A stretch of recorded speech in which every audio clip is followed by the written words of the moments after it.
Now अब हम यहाँ पे डिस्कस करते हैं प्रिंसिपल ऑफ होमोजेनिटी या we can say that principle of dimensional homogeneity.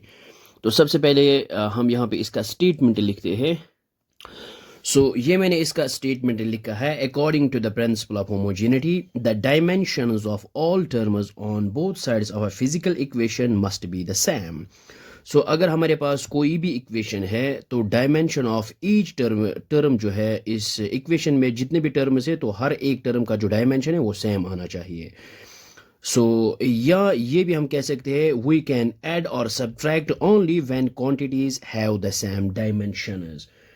For example ये हमारे पास कुछ इक्वेशंस है और यहाँ पे जो हर एक जो टर्म है चाहे लेफ्ट हैंड साइड हो या राइट हैंड साइड में है तो हर एक टर्म की जो डायमेंशन वो सेम होनी चाहिए। इट मीन्स दैट फिजिक्स की इक्वेशन में हर टर्म की डायमेंशंस सेम होनी चाहिए।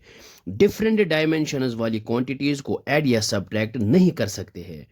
फॉर एग्जाम्पल अगर हम यहाँ पे डिस्टेंस प्लस डिस्टेंस की बात करेंगे ये पॉसिबल है, डिस्टेंस को डिस्टेंस के साथ ऐड करेंगे ये पॉसिबल है, लेकिन डिस्टेंस प्लस टाइम ये पॉसिबल नहीं है।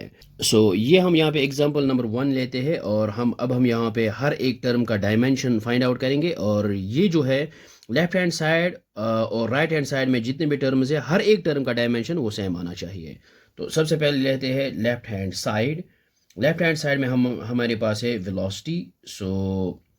फाइनल वेलोसिटी, तो we know that dimension of velocity is ये आता है डिस्प्लेसमेंट अपॉन टाइम। ये आएगा हमारे पास L divided by T. So तो इसकी जो डायमेंशन होगी ये आएगा हमारे पास एल टू द पावर 1 और टी जब हम इसको न्यूमरेटर में लेंगे ये आएगा टी टू द पावर -1।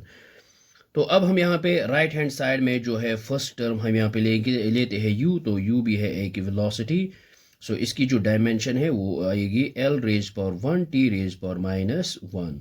और अब हम यहाँ पे नेक्स्ट टर्म लेते हैं at और a है यहाँ पे एक्सेलरेशन और we know that dimension of acceleration is यहाँ पे एल टी रेज पावर -2 और फिर है यहाँ पे टाइम और टाइम का डायमेंशन है टी। तो यहाँ पे आएगा एल टू द पावर 1 और टी स्क्वायर यहाँ पे T to the power 1 base are same power should be added. ये आएगा टी रेज पावर -1। तो अगर हम यहाँ पे देखेंगे हर एक टर्म की जो डायमेंशन है वो सेम है, L to the power 1 T to the power -1 यहाँ पे भी यही है और यहाँ पे भी यही है। इसको यहाँ पे कहते हैं ऑल टर्म्स जो है have dimension same. This equation is dimensionally correct. Now अब हम यहाँ पे लेते हैं equation number 2 s is equal u t plus half a t square और सबसे पहले हम यहाँ पे लेते हैं लेफ्ट हैंड साइड। s से है ये है डिस्टेंस, डायमेंशन है l और फिर हम यहाँ पे राइट हैंड साइड लेंगे और राइट हैंड साइड में हम फर्स्ट टर्म लेंगे और ये हमने यहाँ पे लिया है फर्स्ट टर्म और ये है यू टी। इनके डायमेंशंस फाइंड आउट करेंगे तो सबसे पहले है वेलोसिटी, तो ये ऑलरेडी हमने यहाँ पे फाइंड आउट किया है, ये आता है एल और फिर है टी और इसका आता है टी। यहाँ पे आएगा ये एल और T to the power 1 T to power +1 base are same power should be added -1 +1 ये आएगा कैंसिल आउट। ये आएगा टी रेज पावर 0 यानी टी नॉट, तो ये आएगा हमारे पास एल। तो इस टर्म की जो डायमेंशन है फर्स्ट टर्म तो ये आएगा ये है यहाँ पे एल, तो ये भी सेम है। तो अब हम यहाँ पे इस 1/2 ये है प्योर नंबर, इसकी ये है डायमेंशन लेस। अब हम यहाँ पे लेते हैं ए टी स्क्वायर। ये हमने यहाँ पे लिए है राइट हैंड साइड में जो है सेकेंड टर्म ये है ए टी स्क्वायर। एक्सेलरेशन का ऑलरेडी हमें पता है, ये आएगा हमारे पास एल टी रेज पावर -2 और फिर ये टी स्क्वायर तो ये आएगा टी स्क्वायर। तो यहाँ पे आएगा ये आएगा एल और T base are same power should be added, ये -2 + 2 कैंसिल आउट हो जाएगा, ये आएगा टी रेज्ड पावर 0। इस टर्म की भी डायमेंशन आए हमारे पास L. we can say all terms have dimension L, so the equation is dimensionally correct. ये हमने यहाँ पे लिखा है all terms have dimension L, so the equation is dimensionally correct. आपने ये याद रखना है कि डिस्टेंस को डिस्टेंस के साथ ऐड करते हैं तो ये पॉसिबल है, लेकिन डिस्टेंस को टाइम के साथ ऐड करेंगे ये पॉसिबल नहीं है।